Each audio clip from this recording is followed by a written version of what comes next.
Depuis que Peter a été mordu par une araignée, il est devenu le super-héros préféré de tous. Chaque jour, il se balançait joyeusement d'un immeuble à l'autre, et dès qu'il repérait un danger, il plongeait du ciel, se lançant dans des répliques sarcastiques contre les méchants. Un jour, un criminel, en colère, tira sur lui, puis fonça en voiture, renversant un bus. Peter exécuta un spectaculaire 360 degrés en plein vol, avant de se poser devant le véhicule et d'arrêter la voiture d'un coup de pied. Aucun blessé à signaler, alors il poursuivit sa mission, utilisant ses pouvoirs pour ralentir le temps et attraper toutes les balles avant de neutraliser l'ennemi. Dans ce chaos, il sauva un homme noir qui se révéla être l'ennemi juré de Spider-Man, Electro. Bien qu'il n'ait rien d'extraordinaire en apparence, il est un homme profondément attaché à l'honneur et un hypocrite. Peter, en lui coiffant simplement les cheveux, fit de lui un fan inconditionnel de Spider-Man, racontant partout ses exploits. Malgré ses difficultés au travail, il se montrait patient, sauf quand il s'agissait de Spider-Man, auquel cas il n'hésitait pas à donner une bonne leçon à ses détracteurs.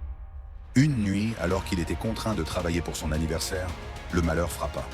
Alors qu'il réparait un simple circuit, un accident se produisit et il fut électrocuté par des câbles haute tension tombés dans un bassin d'anguilles. Sous l'effet de l'électricité, les anguilles attaquèrent violemment l'homme, libérant une énergie dévastatrice qui le réduisit en cendres. L'entreprise, soucieuse de son image, cacha son corps. Mais contre toute attente, Max revint à la vie, transformé.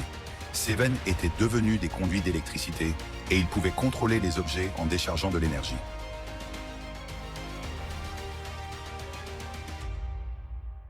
Il se sentit mieux et partit dans la rue, où les voitures s'illuminèrent instantanément. Il toucha une lampe et aspira toute l'électricité des batteries, trouvant un peu de soulagement. Lorsqu'il arriva devant un immense panneau lumineux, il réalisa ce qu'il désirait vraiment. Il s'agenouilla et, d'un geste, prit le contrôle du réseau électrique de la ville. Mais une camionnette arriva et d'un coup de main, il souleva le véhicule entier avant de le faire tomber violemment. Le chaos attira la police, qui encercla Max. Voyant son visage s'afficher sur tous les écrans de la ville, il ressentit une étrange excitation, mais tout bascula quand la police lança des gaz lacrymogènes. Ses émotions devinrent incontrôlables et tout autour de lui fut soufflé par l'énergie déchaînée. Heureusement, Spider-Man arriva à la rescousse, stoppant un véhicule de police et sauvant un policier juste avant qu'il ne soit écrasé. Les policiers tiraient, mais les balles se dissipèrent dans l'air, fondues par l'électricité.